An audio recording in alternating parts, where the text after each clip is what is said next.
O Hélio BN mandou um pix aqui pra você também. Você quer falar sobre isso ou não? Falei nos Foi do bastidores já, né? Silvinho ou não? O Hélio BN é do Silvinho, mano. Se você tem vergonha de ter criticado o Silvinho e pagado pau pro VP, ele odeia o VP. O caso do Silvinho, na verdade, foi aquela pergunta, né, que acontece dele no domingo contra o Santo André, ele cai na terça ou quarta-feira contra o Santos.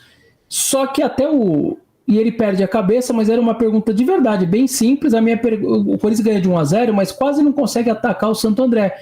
E aí eu digo, o time deu um chute no gol, não dava para ser só um pouco mais propositivo, amassar um pouquinho o adversário, criar um pouco mais. A minha pergunta era bem simples, era só ele falar: começo de temporada, fisicamente meu time ainda não suporta, perde pressão, nada. E aí ele dá uma espanada, e aí até o pessoal do clube falou assim: no final, cara, ele escorrega numa casca de banana que você nem jogou. Então, na época, eu lembro assim, tipo, que nem. Geralmente, né, velho? Você sabe que tem muito hate pra cima de você, né? Mas na época ninguém achou que você fez sacanagem. Você perguntou na moral, né? É que ele tava numa pressão muito grande, né? Ele já tava ali numa condição meio complicada. E ali, cara, quem derruba ele é a Neoquímica Arena. O Corinthians sai na frente quando toma virada. E aí, quando deu 42, 43, a arquibancada veio. Aí, meu amigo, a hora que a arquibancada veio com 42, 43, pode esquecer. Pode ser o E veio forte, né? Aquilo ali foi raro, né? Não tem o que fazer. Drill, foi muito igual o Oswaldo de Oliveira. O Oswaldo, o Corinthians toma um 2. Não, Oswaldo não, Cristóvão Borges. O Corinthians toma um 2-0 do Palmeiras. Aos 43, a Norte puxa, fora tal, vem o estádio. O Roberto de Andrade, os caras me contaram. A hora que veio a arquibancada, ele levanta do camarote, aperta o elevador, desce e demite o cara no vestiário. E eu falei pro Duílio, porque o Duílio falou, não sei o que, o Silvinho. Eu falei na cara do Duílio, eu falei: Duílio, tá pra nascer o presidente, que quando 45 mil pessoas pedindo a saída do treinador, você não faria o que você fez. Esse cara não nasceu ainda. Mas eu não sei. Eu falei: Duílio, tá pra nascer. Bateram fora do papo do ar, né? Fora do microfone. Eu falei: esquece, cara. 45 mil pessoas se levantaram contra o cara. Você, o próximo, o outro, vai demitir. Vocês não vão aguentar. É assim que é a vida como ela é, cara. E demitiu. O Cristóvão foi a mesma coisa. Tomou 2-0, arquibancada, ele apertou o botão, desceu e depois foi chamar o Oswaldo de Oliveira para entrar no lugar do Cristóvão. Então, a arquibancada nessa hora, ela tem vida própria e é ela que define, cara, de verdade. Inclusive é muito bizarro, né? Que na época do Silvinho eu lembro até que o meu timão era o meu panão, né? É bizarro como é sempre, né? Na época, né? Toda época o meu timão é sempre o anti, né? O anti e tal. Os caras não. E até voltando um pouquinho nesse negócio de feedback que você falou, né? Antigamente lá não tinha o feedback, você escrevia no jornal e tal, você recebia uma carta.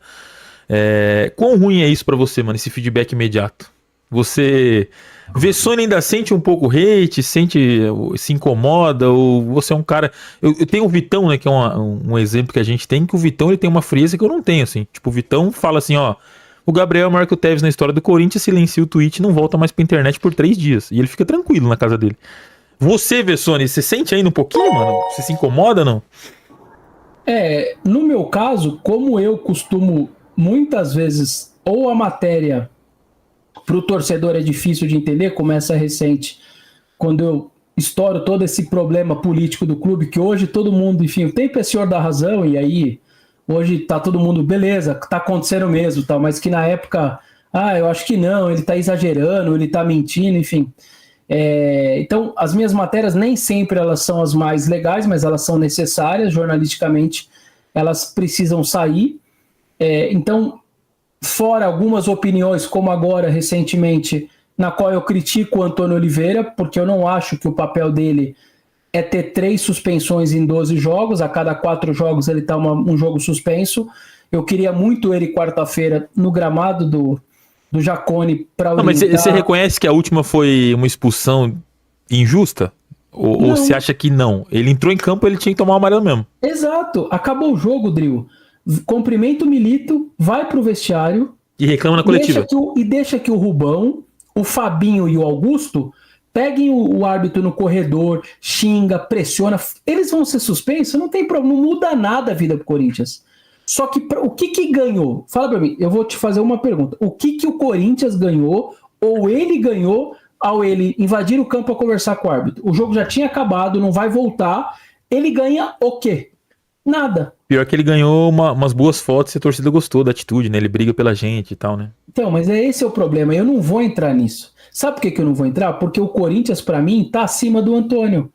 E eu queria ver o Antônio na beira do campo contra o Juventude para orientar, para cobrar, para sentir o gramado, para fazer substituições melhores. Que ele Porque os caras morreram, né? Os caras morreram também depois do gol ali, né? Faltou também um pouquinho de Sim, o comando. psicológico no segundo gol derruba, né? Acaba com qualquer psicológico. Então, essa era uma opinião fácil de dar? A chance de eu tomar reclamações, xingamentos ou hater era, mas eu não vou deixar de fazer. Como a do Fagner. O Fagner não precisa fazer o que ele está fazendo. Ele escapou de 3 vermelhos em 3 meses de futebol. A cotovelada contra o Santo André, a cotovelada contra a Portuguesa e o pé que ele esticou lá para frente. Ele precisa daquilo. Sabe por que eu cobrei o Fagner? Porque eu tenho o Fagner como um dos maiores da história. 5 títulos, 10 anos no clube, o 7º que vestiu mais essa camisa.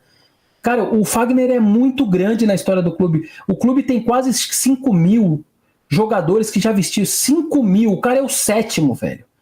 Então, assim, ele é muito grande na história.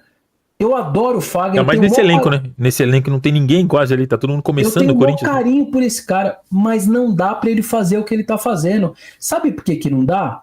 Porque eu tô pensando no Corinthians. O Corinthians tá acima do Fagner. E se ele for expulso e ficar com 10, você vai perder jogo, você vai tomar goleada se for um time bom, porque você não pode ficar com 10 no futebol tão competitivo. Então eu não tô nem aí pro Fagner, eu quero saber do Corinthians.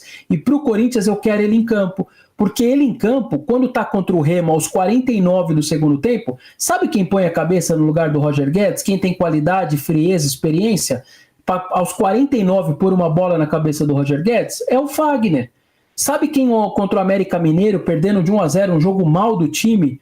Aos 48, ele de esquerda acha o Gil no segundo pau, pro Gil cabecear para dentro, o Juliano empatar o jogo e não perder um jogo dentro de casa? O Fagner. E sabe o que ele podia ter feito contra o Atlético Mineiro? Com a qualidade que ele tem, passe entre linhas, com o adversário contra 10, ele teria feito maior diferença no segundo tempo. Sabe onde ele estava? No vestiário, porque teve que ser tirado para não ser expulso, que eu também tiraria. Acho que o Antônio fez certo. Então, a minha preocupação é ter o Fagner para jogar pelo Corinthians, não para ele brigar e fazer. E para ele fazer o que ele está fazendo, ele está errado.